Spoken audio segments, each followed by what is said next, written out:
They got these barricades out here still. Kind of interesting. When I left the warehouse, I saw Pewter. What is he doing here? Yeah, what are you doing here, Pewter? He walked up to me while I was trying to work it out.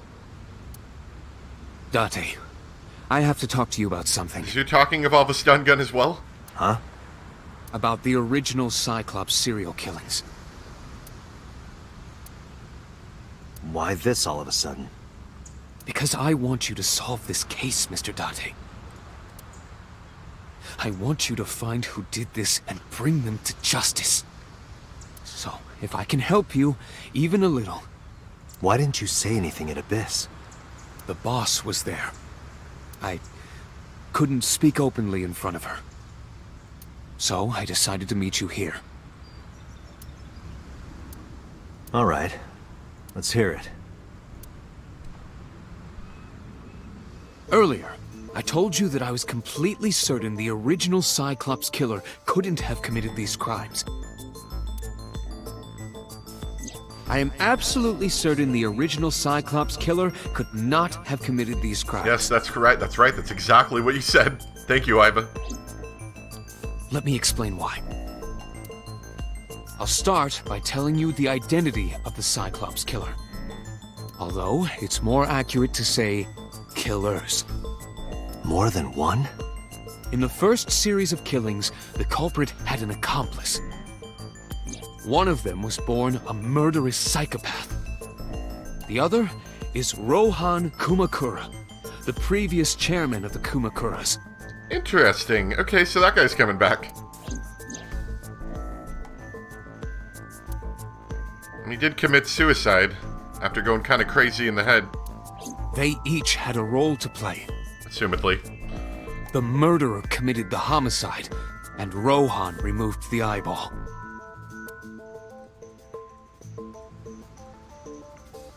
That's a nice oil drum over there. What do you think about that, Pewter?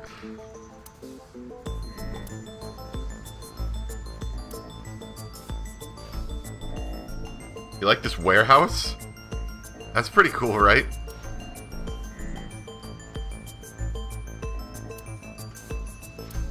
Policeman and then Policeman 1. Yep, that's water right over there. Okay. He was born with a brain dysfunction. Due to damage to the posterior pituitary gland, he was unable to properly secrete oxytocin. Oxytocin is a peptide hormone linked to feelings of love, affection, and trust. It is colloquially referred to as the love hormone. It's got another achievement. Appendix analyst. Analyst. Which is collect 100 appendix files. Okay. It causes a tranquilizing effect which improves mood and relieves stress. It is normally secreted when the body makes contact with an object of affection, such as an embrace or caress. I'm sure you know what this implies, but he was unable to feel love in the way that we do. However, he was able to experience a substitute. His brain was wired in such a way that allowed him to feel satisfaction through other means. Was that like peeling people's skin off with a, potato peeler? Due to the unique idiosyncrasies of his brain, he was able to release large amounts of dopamine and endorphins by performing a certain action. What was it? Murder. Okay, cool. Fair enough. Dopamine is a hormone linked to the reward system of the brain. The pleasant feeling attained through accomplishment is dopamine. Endorphins are a kind of brain narcotic. They dull pain and create a feeling of happiness. He got pleasure from killing people? It's slightly more complicated than that. Killing people was the only way he could get pleasure. He was 12 when he took his first life. That enlightened him to the pleasure of murder, which he would do again and again. Yeah, that sounds pretty bad. That, I don't know. The details of the original Cyclops serial killings case have become nebulous over time. Even the official investigation material contains nothing of value. I am unable to draw any conclusions from them. You really have no idea? If I did, I would tell you.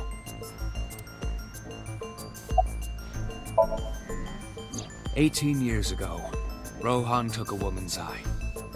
She was already dead. He put his finger into her eye socket and gouged it out. Ooh. The reason why was simple. He was fascinated by women's eyes. Their beauty stimulated his greed and his desire to possess them. He needed to have them, to make them his own. Driven by this instinctive impulse, he took the woman's eye. From then on, he acquired a grotesque obsession with the eyes of dead women. He was very particular about his need that the eye belonged to a deceased woman. But even being the head of a Yakuza gang, there weren't too many opportunities for him to indulge. His deepest, darkest desire went unfulfilled for years. However, he soon met his ideal partner, the aforementioned psychopath. The Cyclops killer would commit the murder, and Rohan would take the eye. I mean, it's a pretty good deal, I guess. Thus, a mutually beneficial relationship was established. This was the origin of the Cyclops serial killings. At about the same time, you were assigned to Abyss.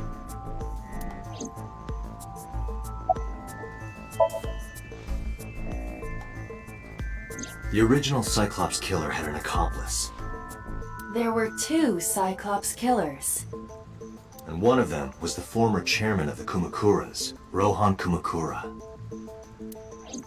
Rohan committed suicide by jumping to his death 1 year ago. That means... Pewter, tell me this. One of the original killers is dead, I know that. But that means one remains. Who is he? After his 4th murder, he was arrested by the police. They actually picked him up on other charges. But, in any case, he is currently serving a life sentence in Fuchu prison. Fuchu prison? Yes, What's his name? Number 89? in prison he doesn't have a name. He is simply called Number 89. Wow. Number 89. Who would have guessed? Do you happen to know this number 89? Killed Shogun Adami.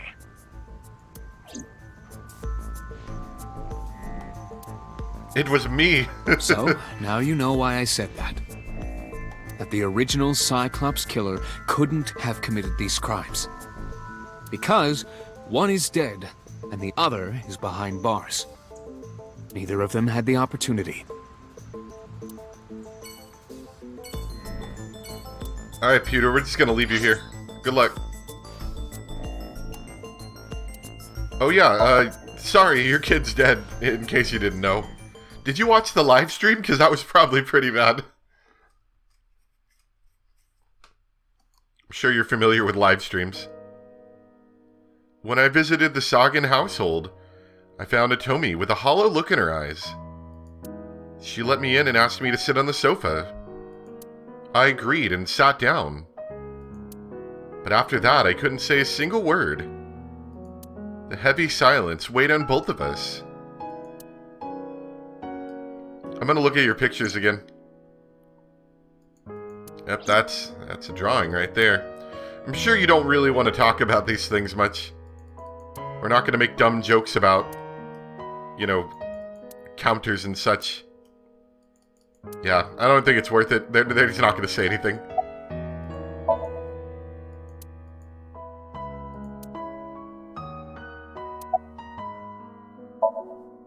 Iris was my everything. We always went everywhere together. Whether it was buying clothes, or going to the movies, or taking a walk, or going shopping at the supermarket. When she was young, she would just hold one of my fingers. Her hand was too small to hold mine. Then it was 2, then 3, and finally she could hold my hand. But eventually, she left my hands altogether.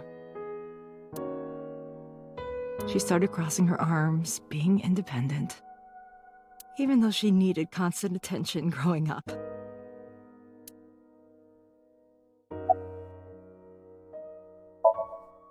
Her memories are a part of this room, and always will be. When she was a baby, she fell off that sofa and cried and cried. One day, she tore up her picture book all over the floor here. Another time, she drew with crayons all over the window. She painted my portrait on Mother's Day. Scratches on the floor, chipped plates, burn marks on the table, stains on the cushions. Everything you see. It all holds a memory of her.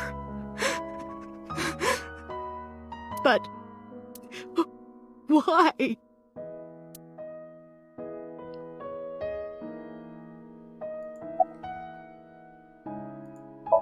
don't care about Ota. Tell me, my entire focus is on this case. Is there anything at all you can tell me? I don't know if this is important, but No, please, tell me. I may have told you this already. I met Renju's wife Shoko twice before. The first time at the wedding, the second time a month ago. That second time was in the waiting room of the prison. Prison? There's an acquaintance of mine from when we were younger. I visit them a few times a year. And by coincidence, I saw Shoko. I don't think she noticed me, but I recognized her as Renju's wife right away. She was there for the same reason I was, to visit one of the inmates. Do you know who? No, I don't. We didn't talk. Which prison? Fuchu Prison, in Tokyo. Fuchu. Prison? Fuchu Prison. That actually is probably pretty important. Oda was one of my students. I taught him in elementary school. I heard it from the police. Oda tried to help Iris and ended up... I don't know what to say. I have no words.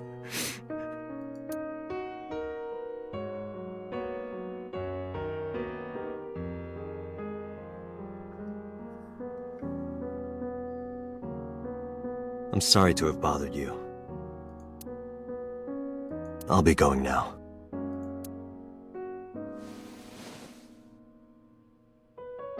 I don't know what to do. Thinking about her.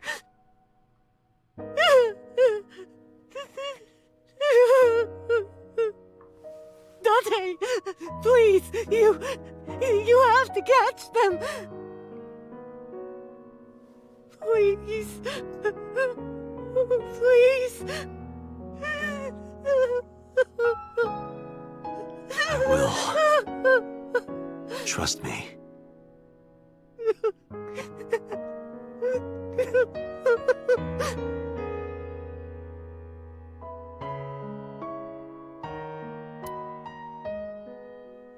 Well, if our previous track record is any indication, we're not going to do anything.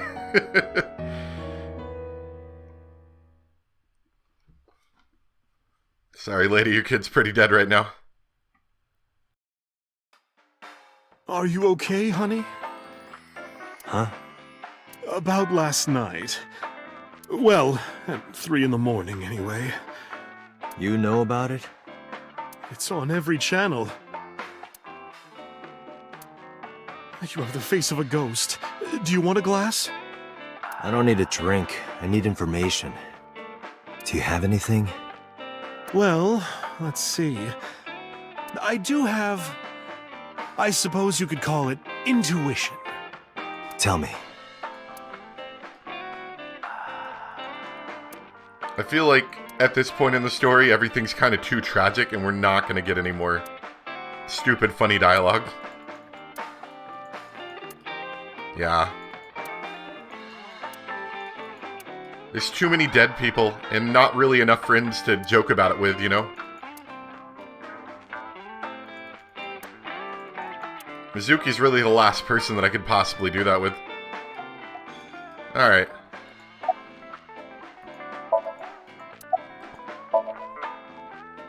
The Kumakuras are involved in this case. Remember what I told you before? That there's a relationship between Ren and the Kumakuras? Shoko also has a relationship with them. You know about her dealings with the Kumakuras, right?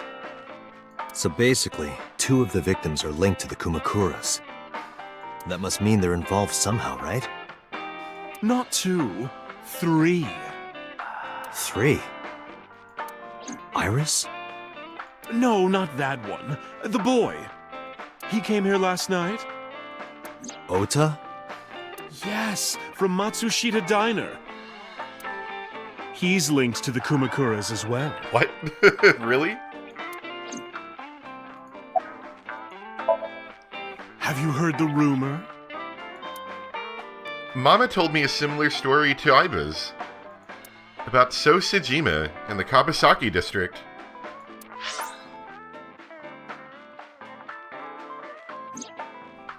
The basic idea is this. 8 years ago, So sold his land in the Kabasaki district for 30 billion yen. He also looked very angry while doing it, but that's unrelated. Half a year later, an explosion at the chemical plant caused the land prices to drop drastically. So bought the land back for 1 billion yen.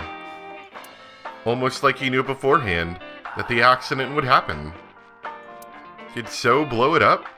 Or conspire to blow it up? No, that wouldn't make sense. So wouldn't gain anything from that. He gained $29 billion. He would end up with 29 billion in cash. And 1 billion in land. It's a net zero. But there's more to the story.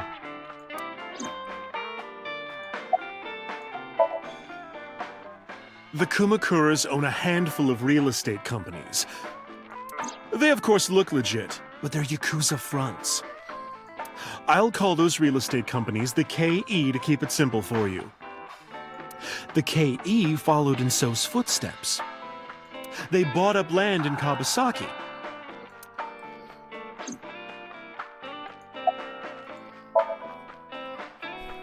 Now, back to So.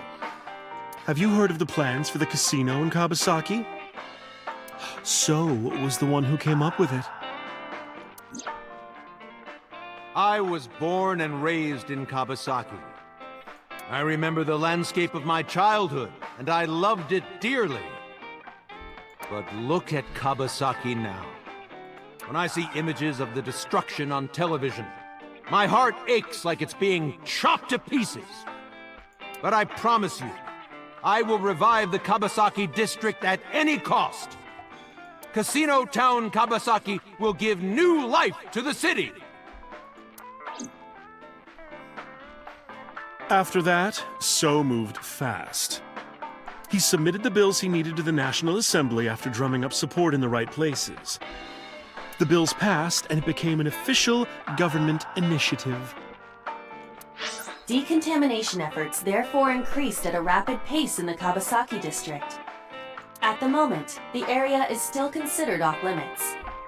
However, the air in Kabasaki is currently purified to such an extent that it has no negative effect on the human body. If the plan goes smoothly, land prices in Kabasaki are going to skyrocket. And all that land is owned by the KE. And by So himself. The land he bought back for 1 billion will be worth 10 times that soon. He's involved in some shady business.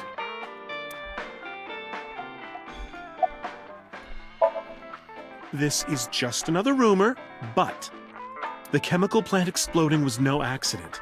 It was done intentionally. Yeah, I'm starting to feel like that might have been the case. By So and the Kumakuras, you mean? But there's no hard evidence of that. It's just gossip.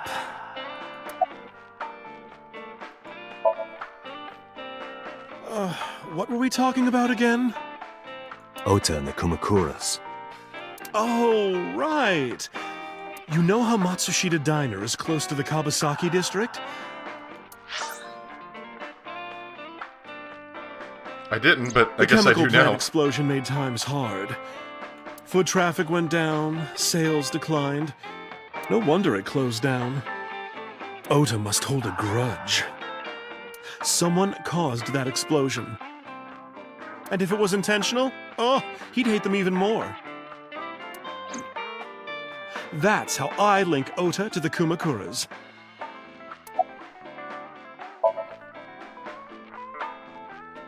Thank you, Mama. That's actually pretty interesting.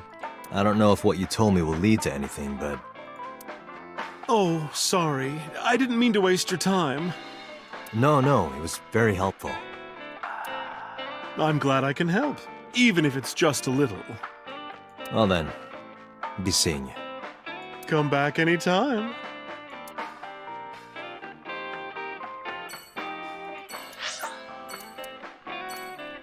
Let's see. Yeah, let's go to the diner next. It's very interesting that, I didn't realize the diner was so close to the district. What was it, the Kabasaki district? Yeah.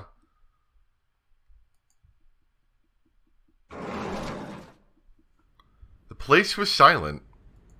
It was so quiet, I felt like I could hear the floating dust. I stepped inside. I thought it was empty, but I saw a shadow in the corner of my eye.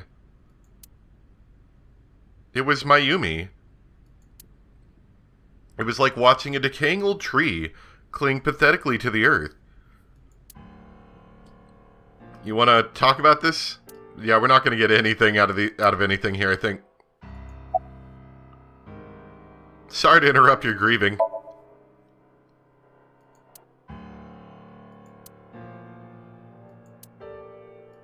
Alright. You want to talk about it? I guess not. Nothing. Okay, good. Good conversation. Glad we came. This is your fault. Oh, you're angry now? I heard from the police. Because you didn't take care of Iris. My boy Ota got involved. Date, I looked into the investigation report. Mayumi confirmed Ota's body early this morning. I see. I'm sorry. I want to be alone right now. Did you not hear me? I said leave!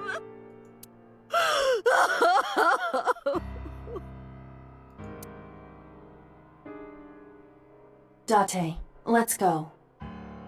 She is in no state to talk. Yeah, you're right. Well, bye, I guess. Good talk.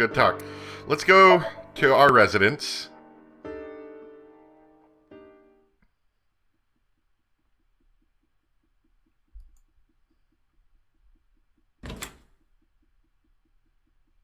Mizuki is curled up on the sofa. She looked like a small animal frightened by a predator. You want to talk about it? We're not going to get anything at... Nah, I guess that's true. Mizuki is pretty upset right now about her, friend dying and stuff. So, yeah, we're not going to get anything out of this.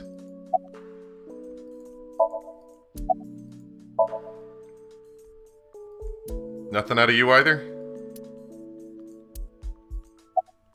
Gonna have to poke at your brain again? I think so. I guess that's true. You did just lose both of your friends in like one morning, basically.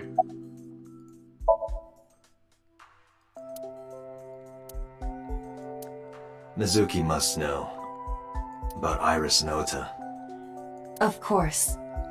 The news was distributed heavily across the internet.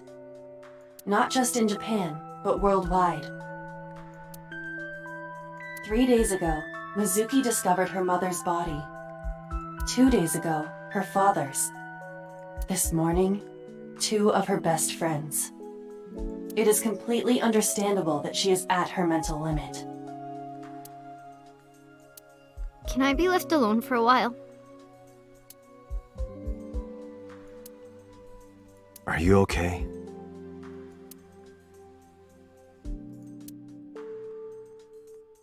Yeah. She certainly didn't seem so. But I can't stay by her side forever. Aiba, contact Abyss. See if they can get Mizuki a good counselor. Understood. I stayed with her for a little while, but we didn't speak. Having nothing more to say, I left. Well, this has been entirely unhelpful.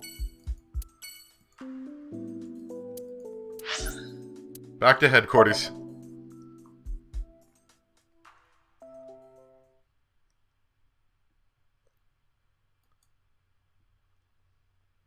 I returned to Boss's office to report. But I didn't see her anywhere. Where did she go?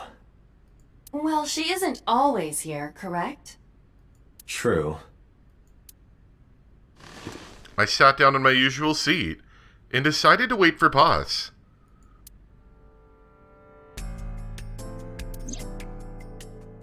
What are you doing? I thought it would be easier to talk like this. What do we have to talk about? A summary of the investigation, perhaps? What summary? We don't have anything new. That's not true. Huh? I was curious, so I did some research. About number 89.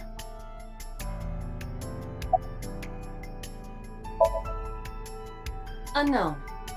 You don't know? No such person is listed in the family registry. It is possible he is a foreigner, but his nationality is unknown. However, I believe it is safe to say that he was born and raised in Japan. As you know, he is an assassin with multiple confirmed kills. He is currently serving a sentence at Fuchu Prison. He was imprisoned 6 years ago. That's what Pewter told us. After his fourth murder, he was arrested by the police.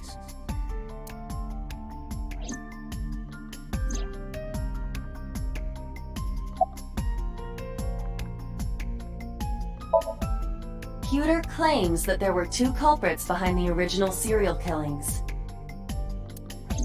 One was the former chairman of the Kumakuras, Rohan Kumakura.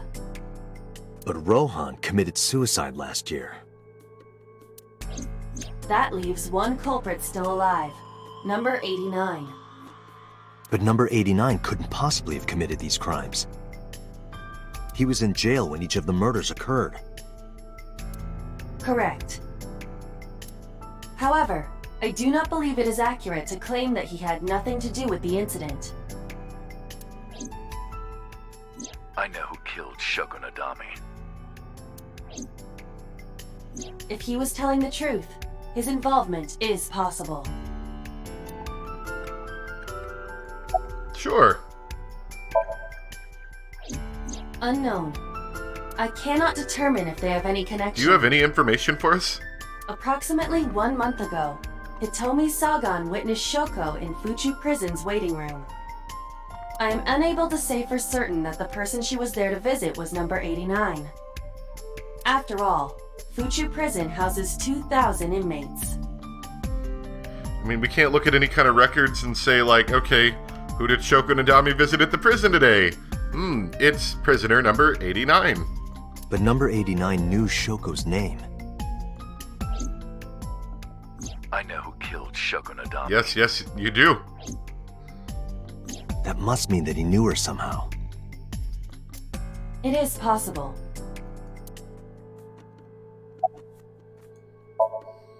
Let's talk to number 89. I don't know if he's telling the truth or if he's full of it. But he's our last remaining loose end.